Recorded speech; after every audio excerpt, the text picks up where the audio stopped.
Hey guys, welcome back to the fourth series of the Indian contract act. Fourth series बोलने से fourth unit में हम performance of contract में इस पूरे यूनिट में पिछले 4 अटेम्प्ट से मई 18, नवंबर 18, मई 19, नवंबर 19 प्रैक्टिकल क्वेश्चन ही आया है और 6-6 मार्क्स के प्रैक्टिकल क्वेश्चन भी आए, 4-4 मार्क्स के भी प्रैक्टिकल क्वेश्चन आए।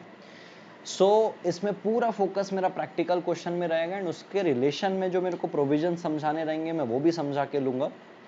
एक क्वेश्चन नवंबर 19 में इसमें पूछा था, सेक्शन 59 से लेके 61 के सेक्शन के बेस पे उसके प्रैक्टिकल स्टडीज थी। एंड इसमें जो इंपॉर्टेंट क्वेश्चन और है, इंपॉर्टेंट सेक्शन जो है वो है सेक्शन नंबर 41, 42, 43, सेक्शन नंबर 65। ये सारे प्रोविजंस मैं आपको बताऊंगा और इनके बेसिस पे कौन से क्वेश्चंस इसमें पूछे गए और किस बारीकी से पूछे गए हैं वो मैं आपको समझाऊंगा। छोटी छोटी जगह में इनके बारीकी को ही पकड़ा है। ये पूरा यूनिट में फोकस हमारा प्रैक्टिकल क्वेश्चंस में रहेगा एंड उन प्रैक्टिकल क्वेश्चन को सॉल्व करने के लिए उनकी टेक्निकल प्रोविजन एंड उसको लिखना कैसे। तो सबसे पहला क्वेश्चन जो नवंबर 19 में पूछा गया था, जिस पे क्वेश्चन बेस्ड था कि जब भी कोई इंसान किसी दूसरे इंसान से 3-4 लोन लेता है, 3-4 अलग अलग डेट में 3-4 अलग अलग अमाउंट के, और जब वो बोरोवर जिस इंसान ने पैसे लिया है जब वो रीपे करता है तो वो कैसे पता चलेगा कि जो वो रीपेमेंट कर रहा है वो कौन से अमाउंट में लगाना है। तो उसके ऊपर एक क्वेश्चन है सेक्शन 59 से 61 में। मैं आपको पहले क्वेश्चन समझाता हूँ, फिर प्रोविजन समझाऊंगा और फिर बताता हूँ कि आंसर क्या होगा। तो क्वेश्चन कैसा था एक बार समझ के लेना, जितना जितना मैं हाईलाइट कर रहा हूँ उतना उतना आपको समझ के लेना है। There is a one guy Sonumal and इस सोनूमल को अपन बना देते हैं lender and there is one more guy जिसका नाम है दातूमल। तो दातूमल को हम बना देते हैं बोरोवर। ठीक है जी। तो Sonumal is the lender and Datumal is the borrower. तो सोनूमल ने लोन दिया है दातूमल को। सबसे पहला लोन मिला है इनको 26 फरवरी 2019 80,000 रुपए का। तो सोनूमल ने पहला जो लोन दिया दातूमल को वो दिया 26 फरवरी 2019 को 80,000 रुपए का। फर्दर लोन कितने का है? 1,50,000 का है। और ये 1,50,000 एक ही दिन का नहीं, दो अलग अलग है। तो पहले 28 फरवरी को 1 लाख रुपए दिया गया, फिर 3 मार्च को 50,000 दिया गया। तो अगर आप देखोगे तो 3 डेट है, 3 डेट में लोन है और वो लोन अमाउंट 3 अलग अलग अमाउंट का है। सबसे पहले 26 फरवरी 80,000, 28 फरवरी 1 लाख, 3 मार्च 2019 को 50,000। तो 3 लोन, 3 अलग डेट, 3 अलग अमाउंट। अब यहां से कहानी शुरू होती है। ये जो दातूमल भाई साहब है, ये दातूमल भाई साहब ने 10 मार्च 2019 को पेमेंट किया। कितने का पेमेंट किया? ₹75,000 रुपए का, 75,000 का। एंड ये दातूमल ने जो 75,000 का पेमेंट किया तो इंसिस्ट किया, किसको इंसिस्ट किया? सोनूमल को। इंसिस्ट यानी कि पेमेंट का एक तरीका बताया, बोला। इंसिस्ट करना यानी कि बोला कि भाई इस 75,000 रुपीज में 50,000 रुपीज तो तुम 3 मार्च वाले पेमेंट में कर लो। 3 मार्च यानी कि जो 50,000 का पेमेंट था ना, इसमें पहले लगा लो। उसके बाद जो बचेगा यानी कि रिमेनिंग जो बचेगा 25,000 रुपीज, वो तुम ये जो 26 फरवरी से जो लोन, पहले लोन से जो चलते आ रहा है ना, वहां ऑनवर्ड्स कर लेना। ऐसा कहना था दातूमल भाई साहब का सोनूमल को। यहां तक की चीजें समझ में आई क्या? यहां पे सोनूमल ने ऑब्जेक्ट कर दिया। सोनूमल ने बोला भाई मैं ऐसे नहीं करने वाला, मैं जो 75,000 का तुमने पेमेंट किया, तुम मेरे को नहीं बताओगे कि कौन सा पेमेंट कौन सी जगह लगाना है, ये मैं अपने हिसाब से देखूंगा। तो इतने फैक्ट्स के बाद क्वेश्चन हमको ये पूछा गया इंस्टीट्यूट के द्वारा, भाई दातूमल ने जो बताया कि भाई पहले 75,000 में 50,000 को पहले पे कर देना, उसके बाद रिमेनिंग, तो क्या दातूमल का ये जो इंसिस्ट करना है, ये जो मेथड बताने का तरीका था, क्या वो करेक्ट है as per the Indian contract act? पहला क्वेश्चन। दूसरा क्वेश्चन, मान लो अगर दातूमल इंसिस्ट नहीं करता, जो 75,000 रुपीज उसने पे किया है वो इंसिस्ट नहीं करता कि भाई पहले 50,000 वाले में लगाना 3 मार्च में और उसके बाद 26 फरवरी वाले में लगाना, नहीं करता, तो कैसे हम पेमेंट को अप्लाई करते? क्योंकि पेमेंट तो आया 75,000 रुपीज का। अब ये 75,000 रुपीज किधर लगाया जाए? 26 वाले पेमेंट में लगाया जाए, 26 वाले लोन में लगाया जाए, 28 वाले लोन में लगाया जाए कि 3 में? अगर वो ये तो उसने पहले इंसिस्ट कर दिया, बोल दिया, नहीं किया होता तो कैसे होता? ये दूसरा क्वेश्चन। तीसरा, mode of adjustment if no one insist, no one insist यानी कि ना लेंडर ने कुछ पैसे मांगे कि भाई बोरोवर वो 26 तारीख वाले लोन का पैसा दे दो, ऐसे भी नहीं बोला, 28 तारीख वाले लोन का पैसा दे दो, ऐसे कुछ स्पेसिफिकली किसी पर्टिकुलर डेट का और पर्टिकुलर लोन को मांगा नहीं कि इसका पेमेंट दे दो, उसने भी कुछ नहीं बोला। तो ये 3 क्वेश्चन है। पहले तो बताओ दातुमल इंसिस्ट कर सकता है कि नहीं, पहला क्वेश्चन। दूसरा, अगर वो इंसिस्ट नहीं करता तो पेमेंट कैसे, ये 75,000 को कौन से लोन अमाउंट में हम अप्लाई करते, कौन से में पेमेंट करते। तीसरा, अगर लेंडर जो है वो खुद ही कुछ पेमेंट मांग नहीं रहा है और पेमेंट उसको रिसीव हो रहा है, उसने नहीं मांगा था कि भाई तुम मेरे को इतने पैसे दे दो, बोरोवर ने बस पैसे दे दिए, लेंडर को भी नहीं पता है, मतलब लेंडर ने मांगा नहीं था कि कौन से लोन अमाउंट के लिए पैसा आया है, कुछ भी नहीं था, तो कैसे सिचुएशन क्लियर होगी। तो उसके लिए अपने को जाना है सेक्शन 59 पे, 60 पे और 61 पे। आइए उसको समझा देते, 59, 60 और 61 क्या है। तो समझ के लीजिएगा, एप्रोप्रिएशन ऑफ पेमेंट जो सेक्शन 59 से 3 सिचुएशन है इसमें। पहली वाली सिचुएशन सेक्शन 59 की है, ये 60 की है, ये 61 की है। ध्यान से समझ के लीजिएगा। यहाँ पे देखो मैंने एक वर्ड यूज किया है एप्रोप्रिएशन, ये APP का मतलब होता है एप्रोप्रिएशन बाय डेटर। एप्रोप्रिएशन का मतलब ये होता है अप्लाई करना, जो आप पे कर रहे हो उसको एक पर्टिकुलर लोन अमाउंट में अप्लाई करना। तो अगर डेटर ने एप्रोप्रिएट किया, यहाँ पे डेटर कौन है, दातुमल, क्योंकि उसने पैसे लिए, तो डेटर ने एप्रोप्रिएट किया है। एप्रोप्रिएट किया है का मतलब है वो बता रहा है पेमेंट कैसे करना है, क्योंकि उसने क्या किया, डेप्ट इंडिकेट किया है। डेप्ट इंडिकेट करने का मतलब जो वो पैसे दे रहा है ना, उसने ये बताया है कि ये पैसे को इधर ही लगाना है, जैसे अभी वाले केस पे था। ठीक है, 2 चीज होती है, या तो डेटर, डेटर का मतलब बोरोवर, बोरोवर का मतलब दातुमल, उसने एक्सप्रेसली बताया है कि जो मैं पैसे दे रहा हूं ना इसको इस जगह पे लगाना है, तो जिस जगह में बताया उस जगह पे ही लगाना है, इसको बोलते हैं एक्सप्रेस इंटीमेशन। दूसरा, उसने अगर बताया नहीं है ना, तो अपने को सर्कमस्टेंसेस से समझ में आ रहा है कि ये पेमेंट किधर लगाना है। अब आपके दिमाग में थोड़ा सा केमिकल लोचा चल रहा होगा कि कैसे, इसका मैंने एग्जाम्पल है बहुत बढ़िया, आप पहले एग्जाम्पल से समझते हैं। ठीक है, आइए ध्यान दीजिए। हम पहली वाली सिचुएशन में देखो मैंने आपको बताया था appropriation bye debtor. Appropriation bye debtor का मतलब है अप्लाई जो कर रहा है डेटर कर रहा है कि कौन सी जो मैं अमाउंट पे कर रहा हूं इसको कौन से लोन अमाउंट में लगाना है, ये डेटर बता रहा है। तो अगर आप देखोगे तो सेक्शन 59 में यहाँ पे बोला डेब्ट to be discharge is indicated. तो देखो यहाँ पे अगर मैं आपको बताया था, या तो एक्सप्रेस इंटीमेशन होगा या तो सर्कमस्टेंसेस से पता लग जाएगा। कैसे पता लगेगा समझ के लेते हैं।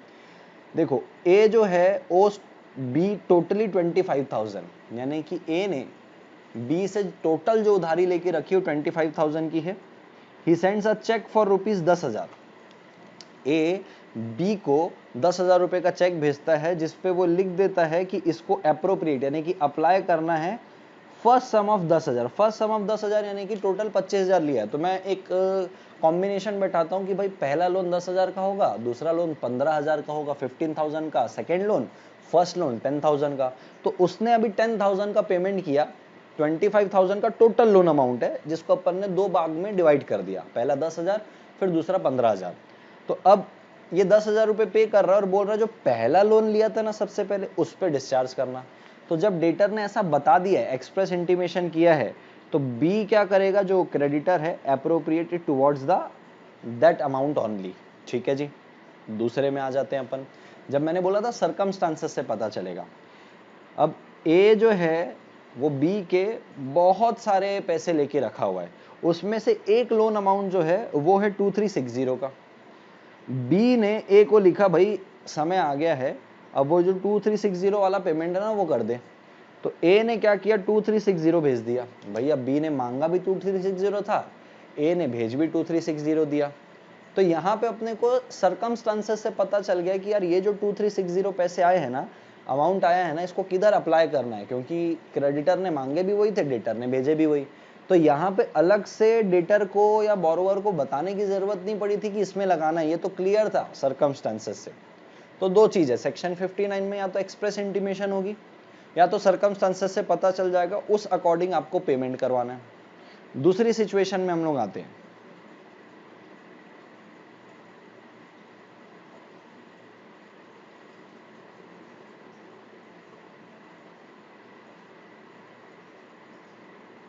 Just a moment. हाँ जी,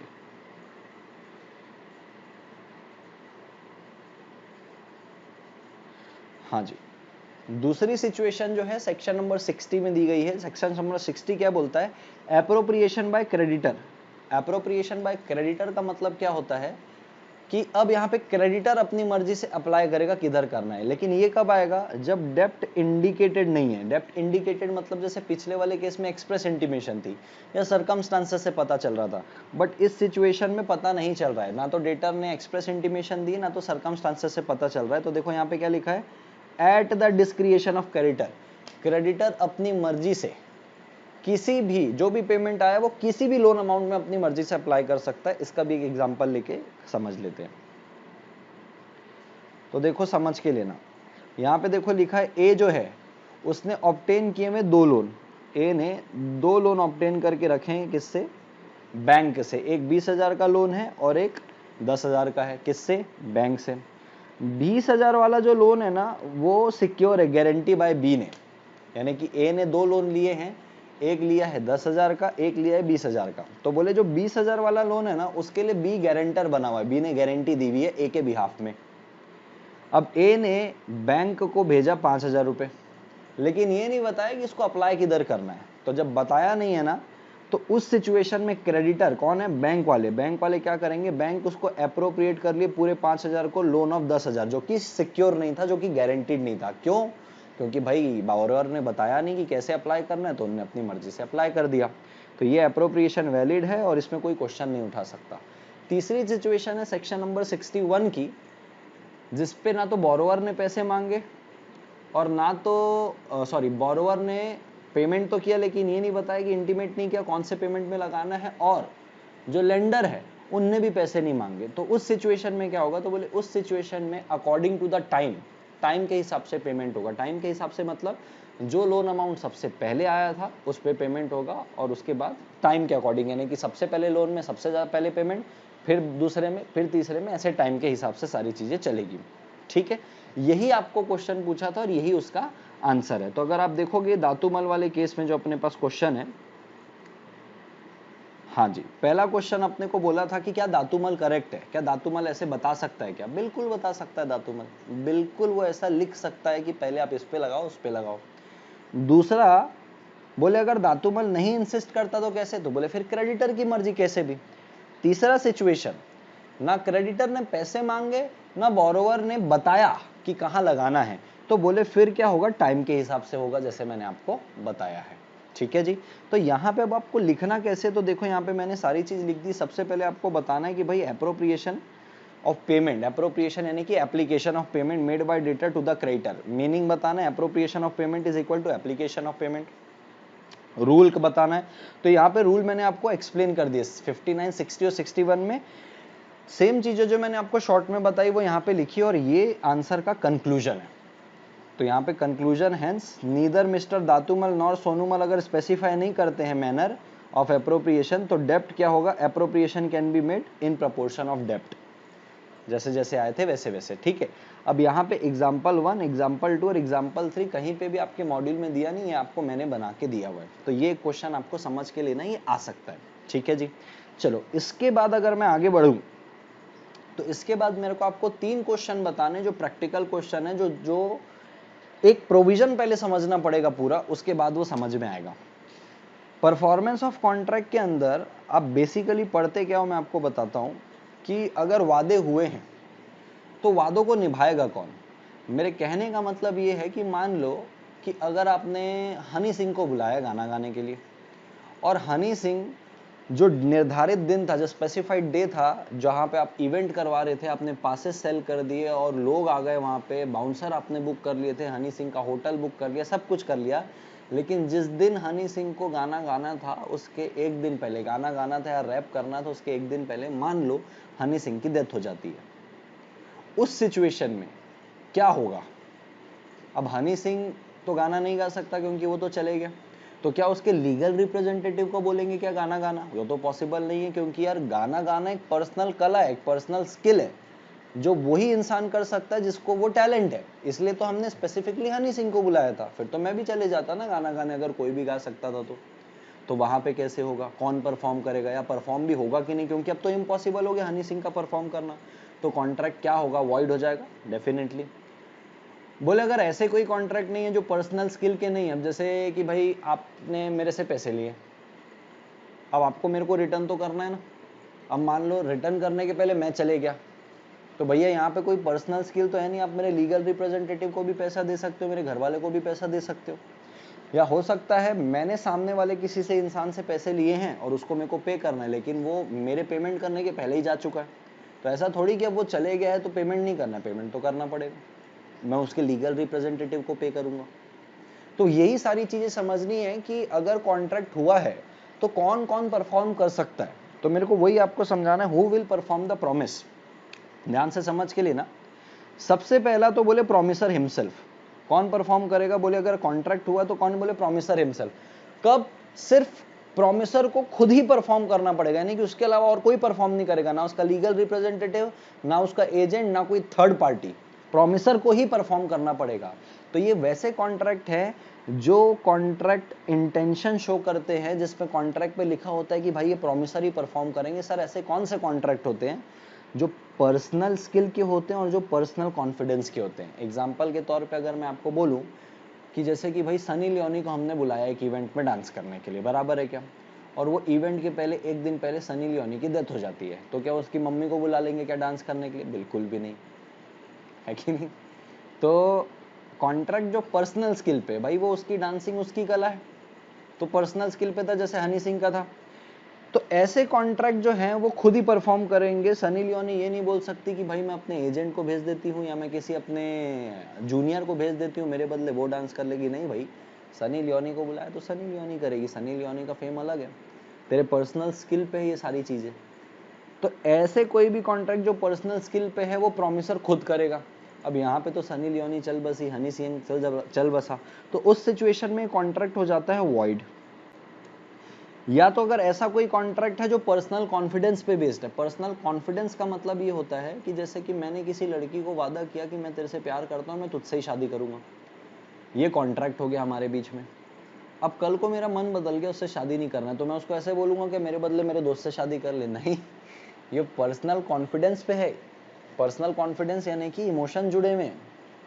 अब कोई वकील है जो मेरा केस लड़ रहा था, मैंने मर्डर कर दिया, वो वकील बोलता है यार मैं नहीं लड़ पाऊंगा, मेरे जूनियर को दे देता हूँ केस। मैं, अरे पागल है क्या, इसके पहले जितने मर्डर किए मैंने, तूने ही मेरे को छुड़वाया, मेरा कॉन्फिडेंस है यार तेरे ऊपर कि तू छुड़वा लेगा, ये पर्सनल कॉन्फिडेंस है, तू ही परफॉर्म करेगा इसको, तेरा जूनियर परफॉर्म कर ही नहीं सकता, क्योंकि ये कॉन्ट्रैक्ट में साफ लिखा है कि भाई मतलब तू मेरा वकील है, या तू मेरे से शादी करेगा, या तू डांस करेगा तो तुम ही करोगे।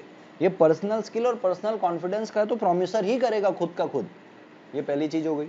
दूसरा, एजेंट कर सकता है। अब देखो सिंपल सी बात है, एजेंट कब परफॉर्म कर लेगा, एजेंट तब परफॉर्म करेगा जब ये पर्सनल स्किल और पर्सनल कॉन्फिडेंस में बेस्ड नहीं है।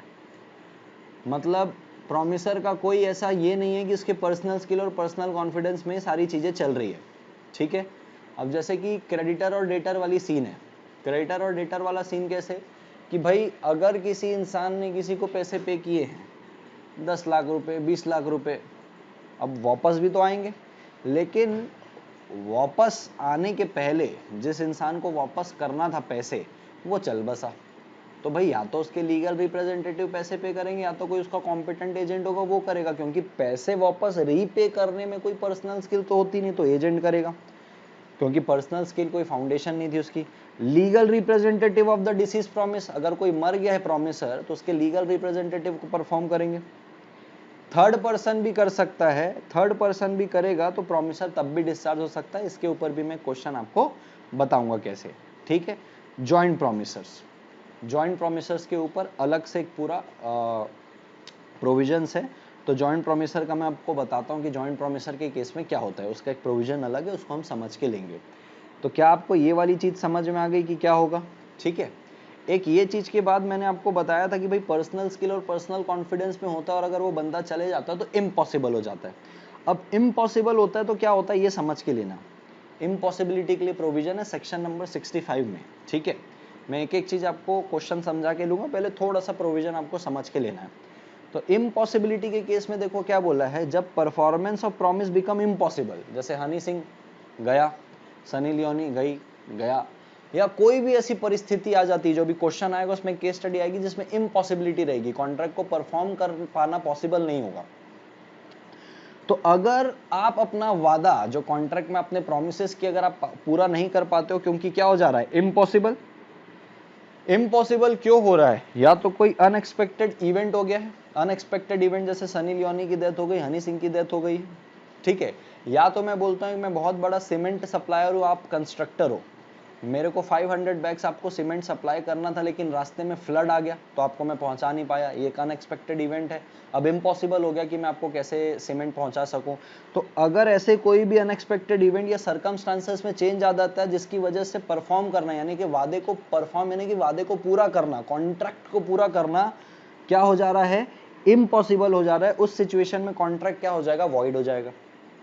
और जब कॉन्ट्रैक्ट वॉइड हो जाएगा तो सेक्शन नंबर 65 बोलता है कि अगर कॉन्ट्रैक्ट वॉइड हो गया है किसी कारणवश, तो जिसकी जो भी पार्टी है इस वॉइड कॉन्ट्रैक्ट के अंदर अगर वो बेनिफिट लेके रखी तो वो बेनिफिट उसको रिटर्न करना पड़ेगा। एग्जांपल के तौर पे जैसे भाई सनी लियोनी को हमने पहले से ही पेमेंट कर दिया होगा, हनी सिंह को हमने पहले से ही पेमेंट कर दिया होगा कि भाई शो करने से पहले, अब तो होगा शो तो नहीं हुआ, तो उनके लीगल रिप्रेजेंटेटिव, क्योंकि अब वो तो कर नहीं सकते, ना डांस कर सकते ना तो गाना गा सकते, लेकिन पैसे तो वापस कर सकते हैं। तो अगर ऐसा कोई कॉन्ट्रैक्ट है जो इम्पॉसिबिलिटी की वजह से वॉइड हो गया है, तो जो भी पार्टी, कॉन्ट्रैक्टिंग पार्टी में से जो भी अगर कोई बेनिफिट लिया है तो वो बेनिफिट उनको रीस्टोर करना पड़ेगा, वापस देना पड़ेगा, क्योंकि कॉन्ट्रैक्ट तो पूरा हो नहीं रहा है, तो फिर पैसे क्यों लियो, किस बात के पैसे, तो आपको रिटर्न करने पड़ेंगे।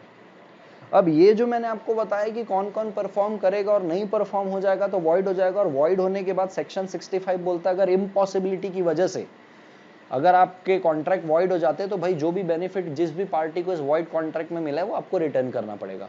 अब इसके ऊपर 3 क्वेश्चन आए हैं, बहुत बेहतरीन बेहतरीन 3 क्वेश्चन आए हैं जो आपसे मैं डिस्कस करना चाहता हूं, आओ समझ के लेते हैं। ठीक है जी, अब इसमें पहला क्वेश्चन आया है जो आया है May 19 में, ये May 19 का क्वेश्चन है, May 19 में 6 मार्क्स का पहला क्वेश्चन आया है, ठीक है। अब ये क्वेश्चन क्या था इसको समझ के लेना। ये यहाँ पे मिस्टर रिच है और यहाँ पे मिस्टर सी है जो कि एक पेंटर है, ठीक है। मिस्टर रिच और मिस्टर सी के बीच में एक एग्रीमेंट हुआ जिसपे जो मिस्टर रिच है ना, मिस्टर सी के पास जाते हैं और उसको बोलते हैं कि मेरे को सेल्फ पोर्ट्रेट बनानी है। सेल्फ पोर्ट्रेट का मतलब मेरे को अपनी पेंटिंग बनवानी है खुद की, ऐसा मिस्टर रिच बोलते हैं। तो मिस्टर सी बोले बना देंगे। मिस्टर सी ने 50,000 रुपये एडवांस ले लिया, ये फुल पेमेंट था। और मिस्टर सी ने बोला कि मिस्टर रिच आपको 10 सीटिंग लगेगी, 10 सीटिंग यानी कि आपको 10 बार मेरे पास आना पड़ेगा और मैं आपकी पूरी पेंटिंग आपको देख देख के बना दूंगा, ऐसे 10 सीटिंग लगेगी। 6th सीटिंग में ये पता चला कि जो मिस्टर सी है जो पेंटर, उनको पैरालिसिस हो गया और अब मिस्टर सी जो है अब वो पेंटिंग नहीं बना पाएंगे क्योंकि उनको पैरालिसिस हो गया, ठीक है जी। अब यहाँ पे प्रश्न ये आता है, क्योंकि ये तो पर्सनल स्किल पे बेस्ड था ये कॉन्ट्रैक्ट, क्योंकि मिस्टर सी की पर्सनल कला है ना पेंटिंग करना, ठीक है। अब प्रश्न यहाँ पे ये आ रहा है, डिस्कस करने बोल रहा है कि जो मिस्टर रिच है क्या वो के को बोल सकते हैं कि के अब तू पेंटिंग बना के दे। अब मुद्दा ये है कि सर के है कौन, के जो है वो सन है ऑफ मिस्टर सी। क्या हम मिस्टर सी को बोल सकते हैं कि तू पेंटिंग बना के दे? बिल्कुल नहीं। अब भी अपन ने पढ़ा था जो पर्सनल स्किल और पर्सनल कॉन्फिडेंस में जो कॉन्ट्रैक्ट होते हैं वो प्रोमिसर ही परफॉर्म करेगा। तो यहाँ पे प्रोमिसर कौन था? मिस्टर सी था। तो भैया प्रोमिसर तो चल बस, और ये पर्सनल स्किल पे था। तो अपन ने पढ़ा है जो पर्सनल स्किल पे होता है वो प्रोमिसर ही परफॉर्म करता है, उसके लीगल रिप्रेजेंटेटिव में तो पर्सनल स्किल है ही नहीं। तो क्या मिस्टर रिच के को बोल सकता है? बिल्कुल नहीं बोल सकता, क्योंकि पर्सनल स्किल पे। दूसरा, क्या ये जो मिस्टर रिच हैं वो बोल सकते के को कि तू मेरे को रिफंड कर? डेफिनेटली हमने पढ़ा है कि भाई कि पैसे जो अपन ने पे किए थे वो रिफंड हो जाएंगे। अब वो मिस्टर सी तो नहीं कर पाएंगे, लेकिन उनके लीगल रिप्रेजेंटेटिव उसको रिटर्न कर देंगे। मेरे ख्याल से आपको समझ में आ गया है। अब प्रश्न ये आता है कि इसको लिखना कैसे है, ठीक है जी। तो आओ लिखना कैसे उसको समझ के ले लेते हैं। तो अपन ने पहले ही इसमें बात की थी कि ऐसा कॉन्ट्रैक्ट जो इन्वॉल्व करता है यूज ऑफ पर्सनल स्किल, ये पेज नंबर 29 पे आपको ये मिलेगा। Personal skill or is founded on personal consideration comes to an end on the death of the promisor. वो खत्म हो जाता है वहीं पे कॉन्ट्रैक्ट, ऐसा कॉन्ट्रैक्ट जो पर्सनल स्किल में होता है।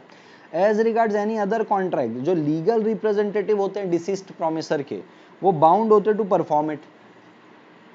अदर कॉन्ट्रैक्ट का मतलब ये होता है जो पर्सनल स्किल पे नहीं होते, बराबर, but their liability under the contract is limited. अब यहाँ पे बोला है इंस्टेंट केस में, एक तो पहला पॉइंट हो गया इंस्टेंट केस। यहाँ पे बोला है कि पेंटिंग इन्वॉल्व करती यूज ऑफ पर्सनल स्किल, और जहां मिस्टर सी को पैरालिसिस हो गया तो mister Rich can not ask mister के टू कंप्लीट, क्योंकि ये पर्सनल स्किल पे था। ठीक है जी। फिर मैंने आपको बताया था इम्पॉसिबिलिटी की बात करता है सेक्शन नंबर 65।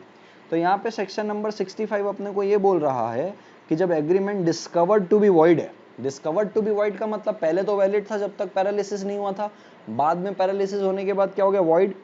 एनी पर्सन जो रिसीव किया एडवांटेज उस एग्रीमेंट में या उस कॉन्ट्रैक्ट में इज बाउंड टू रीस्टोर, जो मैंने आपको बताया था, कंपनसेट करना पड़ेगा। तो बोले इस केस में क्या होगा, agreement between Rich and C become void because of paralysis to mister C, और मिस्टर रिच कैन आस्क के for refund of money in advance to his father.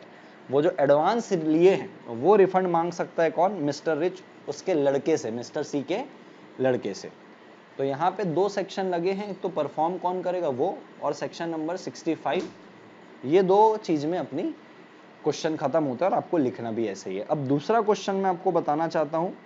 यहाँ पे देखो मैंने आपको बताया है ये एमटीपी अक्टूबर 18 में आया है। क्वेश्चन ये पूछा है बताओ कौन कौन पर्सन है जो कॉन्ट्रैक्ट परफॉर्म कर सकते हैं। तो जब भी मैंने आपको चार्ट दिखाया था कौन कौन परफॉर्म करते हैं, उसका आंसर ये नीचे है जो मैंने आपको थोड़ा सा शॉर्ट पे एक्सप्लेन किया है। अगर ये क्वेश्चन आएगा तो ये 7 मार्क्स का आएगा, क्योंकि एमटीपी अक्टूबर 18 में भी 7 मार्क्स का दिया था और इसके कंटेंट भी ज्यादा है, तो ये आएगा तो 7 मार्क्स में। तो या तो किसी पॉइंट में प्रैक्टिकल क्वेश्चन पूछ दिया जाएगा या तो किसी पॉइंट में डायरेक्ट क्वेश्चन पूछ दिया जाएगा, तो आपको इसको समझ के लेना है। चलिए जी, यहां तक की बातें आपको समझ में आई। अब मैं आपको दूसरा क्वेश्चन बताना चाहता हूं। तो एक ये जो थ्योरी क्वेश्चन था ये यहाँ पे उसके नीचे वाला जो मैंने आपको चार्ट में समझाया है, अब इसके ऊपर ही एक दूसरा क्वेश्चन जो है वो आपको बता देता हूं मैं। ठीक है जी, चलिए अब एक क्वेश्चन ये जो आया था इम्पॉसिबिलिटी के ऊपर, सेक्शन 65 के ऊपर, ये देखो ये आया था नवंबर 18 में 4 मार्क्स का। क्या क्वेश्चन आया था, बाजू में थोड़ा सा इजी करके मैंने लिखा हुआ है, उसको वहां से समझ लेते हैं और फिर क्वेश्चन का मैं प्रोविजन आपको ऑलरेडी समझा चुका हूं, तो क्वेश्चन बताते ही आपको प्रोविजन और आंसर समझ में आ जाएंगे। लिखना कैसे वो अपन समझ के ले लेंगे। ठीक है जी, आइए देखते हैं। तो सबसे पहले अपने को यहाँ पे बोला है कि मिस्टर एक्स मिस्टर वाई के साथ क्या करते कॉन्ट्रैक्ट, कब, 1 अगस्त को, जहां पे मिस्टर एक्स जो हैं वो सप्लाई करने वाले हैं मिस्टर वाई को 50 tons of sugars with in 10 days. With in 10 days का मतलब भैया 1 अगस्त को अगर कॉन्ट्रैक्ट हो रहा है और अगर विद इन 10 डेज आप बोल रहे हो तो ज्यादा से ज्यादा 11 अगस्त तक मिस्टर एक्स जो है वो मिस्टर वाई को 50 टन्स ऑफ शुगर सप्लाई कर देंगे। हाँ कि ना जी। अब यहां पे मिस्टर वाई ने इस कॉन्ट्रैक्ट होने के बाद 50,000 रुपए एडवांस दे दिए मिस्टर एक्स को कि भाई आप मेरे को 50 टन ऑफ शुगर देने वाले, तो एडवांस में 50,000 आ गए। अब ये हुआ कि तुरंत 1 अगस्त के बाद थोड़े दिन बाद फ्लड आ गया। फ्लड यानी कि जो रोडवेज थे, जिस रास्ते से 50 ton of sugar mister X mister Y को सप्लाई करने वाले थे, वहां पे फ्लड आ गया।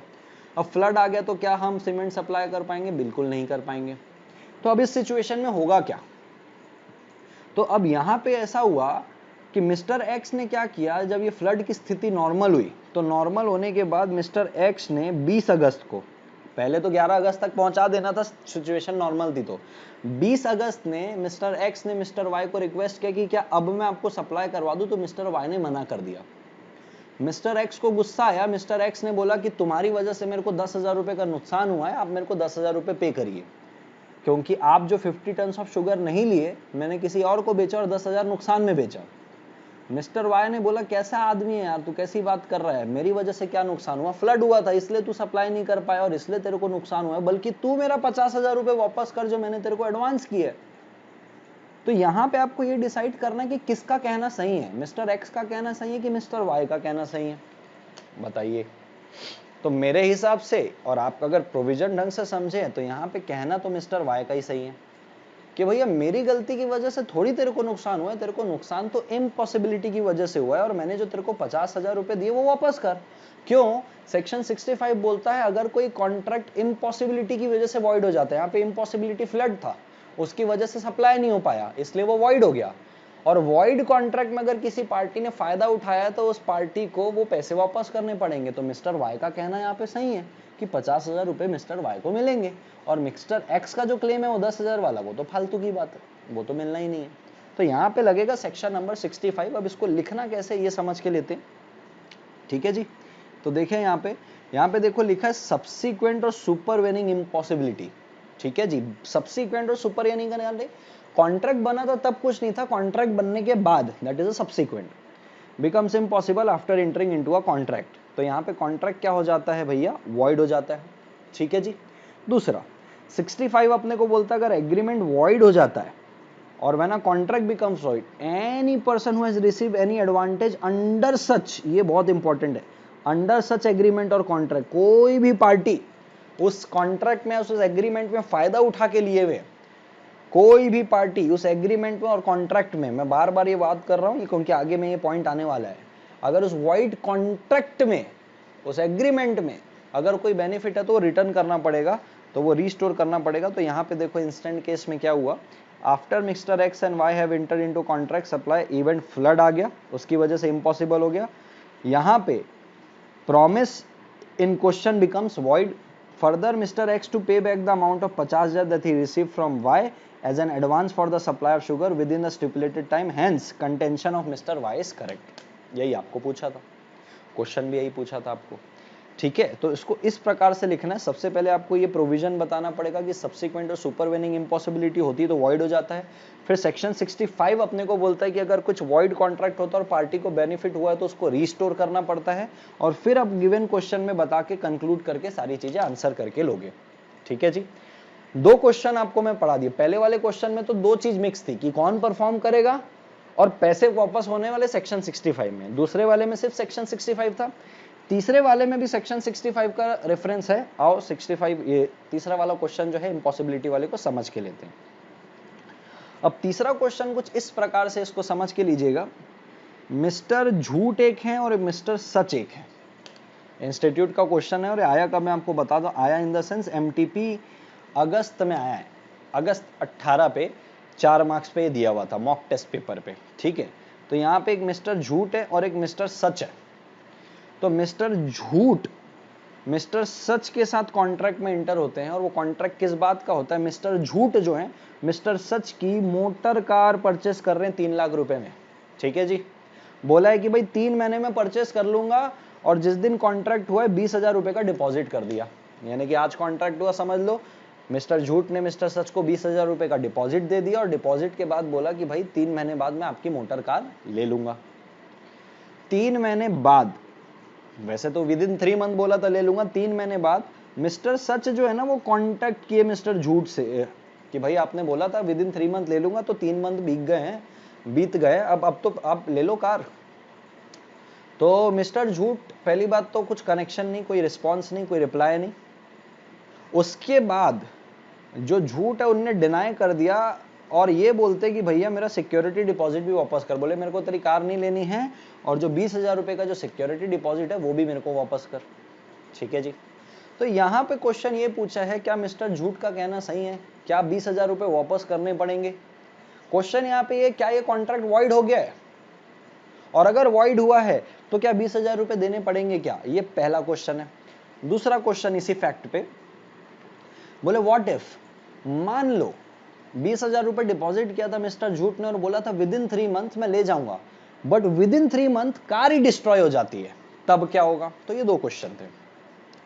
तो भैया देखो पहले क्वेश्चन में तो ऐसा है, कुछ भी इंपॉसिबिलिटी नहीं थी, मिस्टर झूठ खुद ही गाड़ी नहीं ले रहे हैं और 20,000 वापस मांग रहे हैं, तो पहला में तो कोई इंपॉसिबिलिटी नहीं है, नहीं कि कॉन्ट्रैक्ट वॉइड भी नहीं है। पहला तो सवाल का आंसर हो गया कि भाई वॉइड भी नहीं है, ठीक है। दूसरा मैंने आपको बोला है कि अगर इंपॉसिबिलिटी होती है, जो पार्टी उस कॉन्ट्रैक्ट में या उस एग्रीमेंट में अगर बेनिफिट लेती है तो उसको रिटर्न करना पड़ता है। तो पहली बात तो ये वॉइड नहीं है, और दूसरा ये जो 20,000 रुपए मिला ये कोई कॉन्ट्रैक्ट और एग्रीमेंट से बेनिफिट थोड़ी आया है।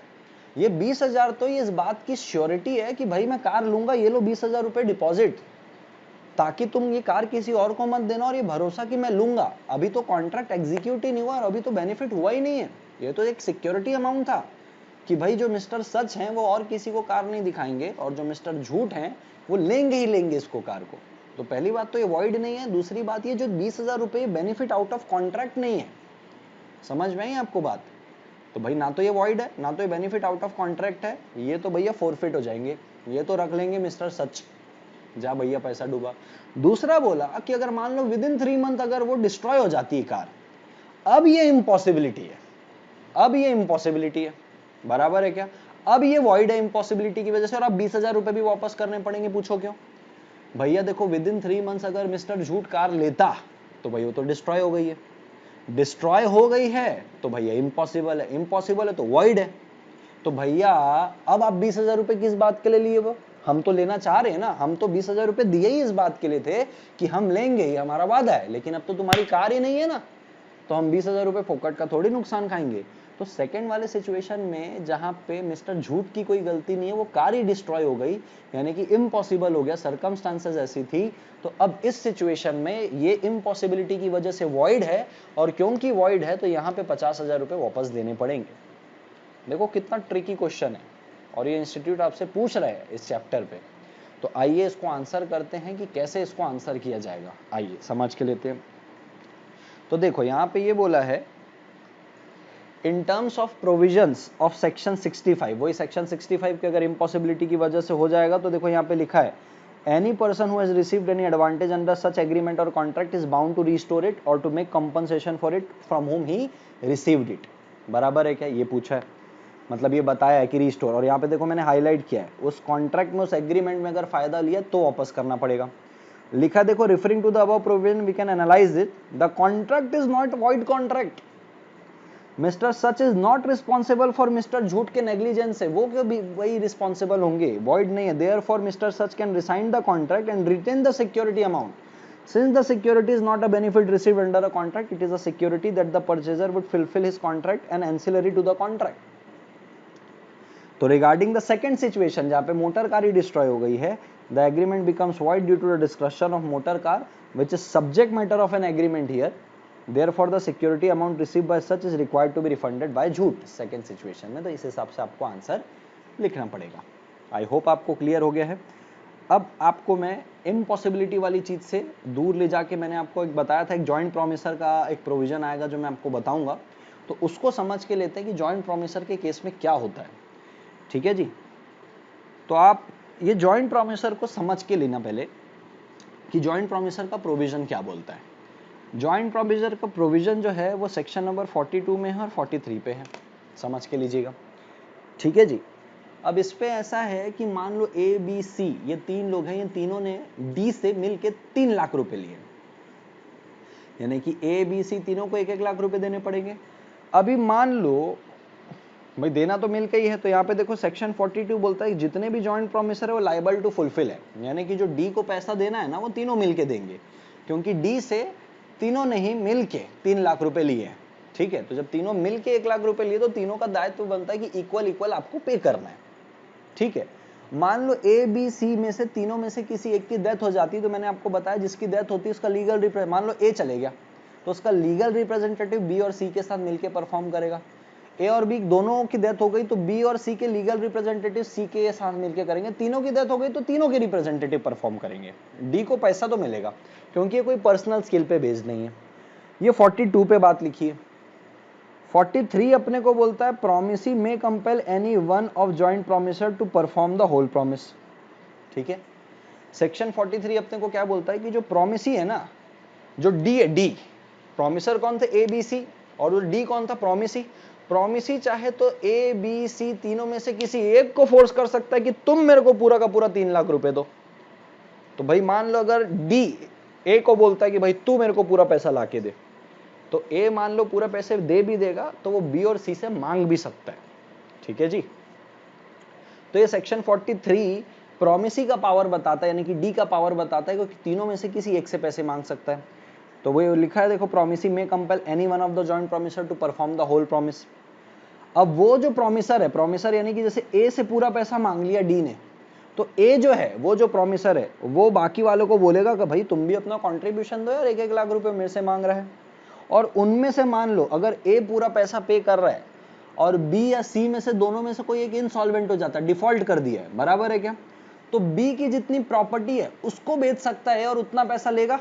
जैसे कि मैं मान के चलता हूं सी इंसॉल्वेंट हो गया, लेकिन सी के पास 20,000 रुपए की प्रॉपर्टी है, तो सी से आना कितना था, 1 लाख रुपए। प्रॉपर्टी कितनी की 20,000, तो 20,000 को बेच के पहले 20,000 की प्रॉपर्टी को बेच के पहले 20,000 ले लेंगे। अब 80,000 कंट्रीब्यूशन और बचेगा किसके साइड से, सी के साइड से। वो 80,000 का कंट्रीब्यूशन ए और बी मिलके करेंगे, यानी कि ए अपना 1 लाख देगा और 40,000 रुपए एक्स्ट्रा लाएगा, बी को बोलेगा तू 1 लाख दे और 40,000 रुपए उसका दे सी का, और सी के जो 20,000 वो आया हुआ उसकी प्रॉपर्टी से ऐसे करके 3 लाख रुपए सी को मिलेगा। और यही क्वेश्चन आपको पूछा गया है। आइए समझ के लेते हैं कि क्वेश्चन क्या पूछा है। तो ये क्वेश्चन आपको पूछा गया, कब पूछा है मैं आपको बता देता हूं। क्वेश्चन यहाँ पे आपको ये पूछा, देखो एक्स वाई जेड ये 3 पार्टनर हैं, तीनों ने जॉइंटली प्रॉमिस किया कि भाई डी भाई साहब को 3 लाख रुपए पे करेंगे, ठीक है जी। यहाँ पे होता क्या है, सेक्शन नंबर 43 के हिसाब से अगर बोले तो देखो क्वेश्चन में बोला है x is compelled bye D. Compelled bye D यानी कि एक्स को फोर्स किया गया डी के द्वारा कि तू पूरा पैसा दे, टू पे द होल अमाउंट। तो पहला क्वेश्चन था कि क्या डी ऐसा कर सकता है, वो एक को फोर्स कर सकता है। हाँ, सेक्शन 43 पावर देता है अपने को यानी कि प्रॉमिसी को, वो कर सकता है। फिर उसके बाद बोल रहा है कि up to what amount X can demand from Z, Z से कितना पैसा ले सकता है। क्यों, क्योंकि यहाँ पे जो वाई है वो इंसॉल्वेंट हो गया है। तो भैया एक्स ने तो क्या दे दिया, देखो एक्स ने तो पूरा दे दिया कितना रुपए, 3 लाख रुपए, क्योंकि एक्स को कंपेल किया गया था, ठीक है जी। जेड इंसॉल्वेंट हो गया, लेकिन जेड के पास असेट है 1/5 यानी कि 1 लाख का 1/5 करे तो 20,000। तो अगर आप यहाँ पे देखोगे तो 3 लाख रुपए देना था, ठीक है जी। तो 3 लाख रुपए में अगर देखोगे एक्स वाई और जेड, हाँ कि ना जी। वाई यहाँ पे हो गए इंसॉल्वेंट, बट वाई की प्रॉपर्टी से अपने को मिल सकता है 20,000 रुपए, ठीक है जी।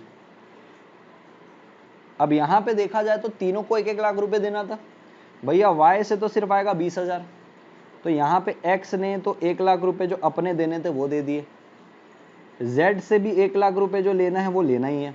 बच कितना रहा है, 40,000 रुपए इधर से आएंगे और 40,000 रुपए इधर से आएंगे, क्योंकि डिफॉल्ट कर दिया। किसने डिफॉल्ट किया है, वाई ने।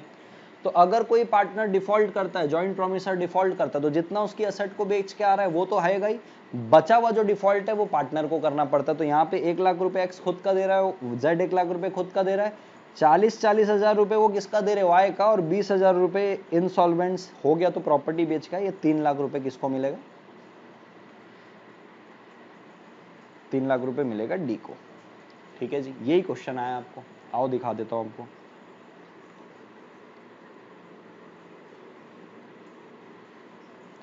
देखिए जी, मई 18 में इसके ऊपर क्वेश्चन आया 4 मार्क्स का। देखो क्या लिखा है, एक्स वाई जेड पार्टनर है, जो मैंने आपको सिचुएशन बताई जिसमें से वाई इंसॉल्वेंट हो गया लेकिन उसके पास से 1/5 आ सकता है। तो देखो लिखना कैसे, यहाँ पे लिखा हुआ है देखो, अगर 2 और मोर पर्सन ज्वाइंट प्रॉमिस करते हैं तो प्रॉमिसी चाहे तो कंपेल यानी कि फोर्स कर सकता है any one of the joint promisor to perform the whole promise, ठीक है जी। फिर जिसको फोर्स किया गया है, ईच ऑफ द 2 और more joint promisor may compel every other joint promisor to contribute equally, कि भाई अगर एक्स से मांगा गया तो एक्स बाकी से भी मांग सकता है। अब बोल रहा है कोई अगर डिफॉल्ट कर देता है तो जो रिमेनिंग जॉइंट प्रॉमिसर है वो लॉस बियर करेंगे इक्वल शेयर पे। तो इस केस में क्या हुआ, देखो 3 लाख देने थे, वाई इंसॉल्वेंट हो गया, उसके प्राइवेट असेट से 1/5 आया यानी कि 20,000, एक्स इज कंपेल्ड टू पे द होल अमाउंट यानी कि 3 लाख दे दिया। अब एक्स इज इंटाइटल्ड है टू रिसीव 20,000 किससे, वाई की असेट से, और 1,40,000 रुपए जेड से। और यही क्वेश्चन आपको पूछा और आपको ऐसे ही लिखना है जैसे मैंने आपको बनाकर दिया है, ना इधर लिखना है ना उधर लिखना है। और यहाँ पूरा मैंने इंस्टीट्यूट की मॉड्यूल, सजेस्टेड पेपर, एमटीपी और आरटीपी को कंसीडर करते हुए नोट्स बनाया है। कुछ भी चीज इंस्टीट्यूट के गाइडलाइंस के अगेंस्ट में जाके मैंने नहीं बनाई है, ठीक है जी। अब देखो इससे एक रिलेटेड क्वेश्चन है जो आपको बन जाएगा, X Y Z jointly promise किए 50,000 पे करेंगे, ठीक है, ए से 50,000 रुपए लिए हैं और बोला है ज्वाइंटली प्रॉमिस किया कि दे देंगे। होल अमाउंट किसने पे कर दिया, ए ने। होल अमाउंट ए को किसने पे किया, वाई ने। अब आपको डिसाइड करना है ये 3 सिचुएशन में, सेम सिचुएशन है जो मैंने आपको अभी समझाई है, आपको पढ़ना है, उसका आंसर पढ़ोगे आपको समझ में आ जाएगा, ठीक है जी। अब इसके बाद एक क्वेश्चन मेरे को आपको और समझाना है, जो क्वेश्चन नंबर 5 है, जो मैंने आपको बताया था कि देखो थर्ड पार्टी से भी आप पैसे रिसीव कर सकते हो, थर्ड पार्टी भी परफॉर्म कर सकता है। तो यहाँ पे देखो क्वेश्चन कुछ इस प्रकार है कि एक्स है जिसने कुछ गुड्स रिसीव किए वाई से, एंड प्रॉमिस किया कि वाई को पे कर देंगे 60,000 रुपए। तो एक्स ने रिसीव किया क्या है, कुछ गुड्स रिसीव किए किससे, वाई से, एंड प्रॉमिस किया है कि वाई को 60,000 रुपए दे देंगे। ठीक है जी। लेटर ऑन क्या होता है, एक्स बोलता है कि भाई जेड भाई साहब मेरे पास पैसे नहीं, मैं नहीं पे कर पाऊंगा। ठीक है। जेड एक बंदा आता है who is known to X, यानी कि एक्स के पहचान का होता है, वो जाके 40,000 रुपए पे कर देता है वाई को, जबकि जेड को एक्स ने कुछ ऑथराइज भी नहीं किया था कि तू जाके पे कर। जेड गुड फेथ में जाके एक्स के बिहाफ में 40,000 पे कर देता है। लेकिन देखो एक्स ने कोई ऑथराइज नहीं किया था, एक्स को तो पता भी नहीं था ऐसा पेमेंट हो गया। अब वाई वापस से 60,000 रुपए मांग रहा है एक्स से। तो बोले बताओ ऐसा हो सकता है क्या, तो बोले नहीं, थर्ड पार्टी भी चाहे तो पैसे दे सकता है, और थर्ड पार्टी जितने पैसे दिया है उतना प्रॉमिसर जो एक्स है उसकी लाइबिलिटी खत्म हो जाएगी, यानी कि 60,000 में 40,000 की लाइबिलिटी खत्म हो गई है। अब अगर जो वाई पैसे मांगेगा वो 20,000 ही मांग सकता है, जिसका आंसर मैंने यहाँ पे फ्रेम करके आपको दे दिया है। ये प्रैक्टिकल क्वेश्चन आ सकता है 4 मार्क्स के लिए। ठीक है, ये मॉड्यूल के पीछे भी दिया है, और ये देखो आपके आरटीपी May 19, यानी कि जो कमिंग May 19 वाला आपका जो एग्जाम है, जो अब अगस्त में होगा, हाल ही में अभी नोटिफिकेशन आया है आज ही, तो अब वो अगस्त में होगा। तो ये आरटीपी May 19 यानी कि वो अगस्त के लिए था, तो ये इंपॉर्टेंट है। ठीक है जी। अब उसके बाद ये मॉड्यूल के पीछे के कुछ क्वेश्चन है जो आरटीपी May 20 में भी दिए, अगर ये क्वेश्चन आएगा तो ये 7 मार्क्स का आ सकता है भाई। तो ये इसको आपको मॉड्यूल से पीछे से पढ़ के जाना है, डायरेक्ट क्वेश्चन है, इसमें कुछ समझाने की ज़रूरत नहीं है, काफ़ी सारी चीज़ें तो मैंने यूं ही बता दी है। जो आपको जो क्वेश्चन बताया था ना, ये उसका ही है, जो कौन कौन परफॉर्म करेगा, तो ये direct question by default cover हो गया। ये कवर होने के बाद एक ये वाला, ये भी मॉड्यूल के पीछे का क्वेश्चन है, आज तक आया नहीं बट मॉड्यूल के पीछे तो ये आ सकता है। ठीक है जी। और ये ग्राउंड्स टू डिस्चार्ज कॉन्ट्रैक्ट की, ऐसे कौन कौन से ग्राउंड है, कौन कौन से कारण है जिसकी वजह से कॉन्ट्रैक्ट डिस्चार्ज हो जाएगा, आएगा तो भैया 7 मार्क्स का आएगा। तो डायरेक्ट क्वेश्चन आपका बाय डिफॉल्ट कवर हो जाएगा, अगर आप वो प्रैक्टिकल क्वेश्चन पढ़ लेंगे तो कौन सा वाला बाय डिफॉल्ट कवर हो जाएगा, ये वाले जो क्वेश्चन है मैं आपको बता देता हूँ।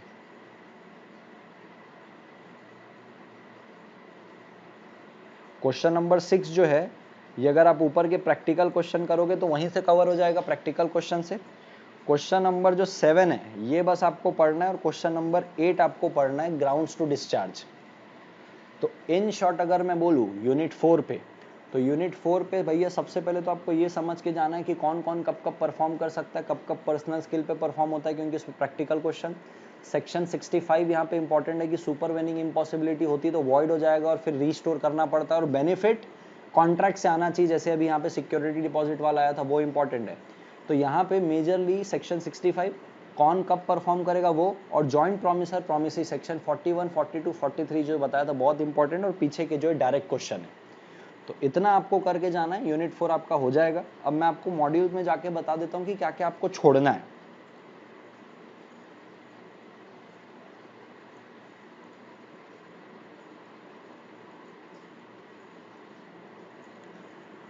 ये तो कवर हो जाएगा सेक्शन 37 में ही है कि कौन परफॉर्म करेगा क्या है, इसको काटना नहीं है। एनालिसिस को आप काट सकते हो।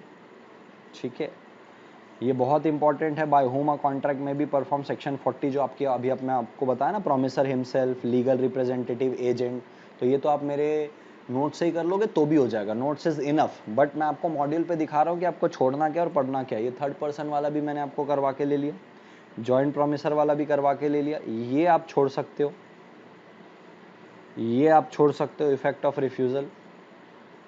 ठीक है, ये इंपॉर्टेंट है क्योंकि मॉड्यूल के पीछे दिया गया है। ये भी मैंने अपने नोट्स में कवर कर लिया, जॉइंट लाइबिलिटीज वाला जो आपको पॉइंट बताया है तो आप उससे पढ़ सकते हो नोट्स से। ये सारी चीज नोट्स में कवर है जो मैं काट नहीं रहा हूँ। Time and place of performance ये आप काट सकते हो, बिंदास काट सकते हो। परफॉर्मेंस ऑफ रेसिप्रोकल प्रॉमिस आप काट सकते हो, इनसे कोई क्वेश्चन कभी आया ना, नहीं आएगा भी नहीं। ये आप पूरा काट सकते हो, ये पूरा काट सकते हो। ठीक है, सुपर वेनिंग इम्पॉसिबिलिटी मैंने आपको कवर करा दी जो यहाँ पे है, उसके आगे पीछे की चीज़ आप काट सकते हो। एप्रोप्रिएशन ऑफ पेमेंट जितना मैंने अपने नोट्स में कराया उतना पढ़ लेना, यहाँ से नहीं भी पढ़ोगे तो भी चलेगा, इससे अच्छा वहाँ पे दिया हुआ है। कॉन्ट्रैक्ट जिसको परफॉर्म करने की ज़रूरत नहीं है, यानी कि डिस्चार्ज ऑफ कॉन्ट्रैक्ट वाली बात है, इसको ना पढ़ते हुए इसको तो कुछ भी मत पढ़ना। अगर आप नीचे लास्ट वाला ही क्वेश्चन पढ़ लोगे ना, सॉरी सेक्शन 65 को नहीं काटना था, ये काट दो आप। ये डिस्चार्ज ऑफ कॉन्ट्रैक्ट अगर पढ़ लोगे तो ऊपर की चीज़ बाय डिफॉल्ट कवर हो जाती है, नोवेशन, अल्ट्रेशन, तो ये 7 मार्क्स में आ सकता है, ये इंपॉर्टेंट है। तो आपको जो जो कटवाना था मैंने कटवा दिया है। मॉड्यूल के पीछे अगर चीज़ें देखेंगे तो बाय डिफ़ॉल्ट ये 1 2 3 ये सारी चीज़ें मेरे नोट्स में कवर है। So we are done with the 4th series. Next series में मिलेंगे जो कॉन्ट्रैक्ट के 5th यूनिट में है और उसमें यही सारी चीज़ें डिस्कस करेंगे। Thank you so much.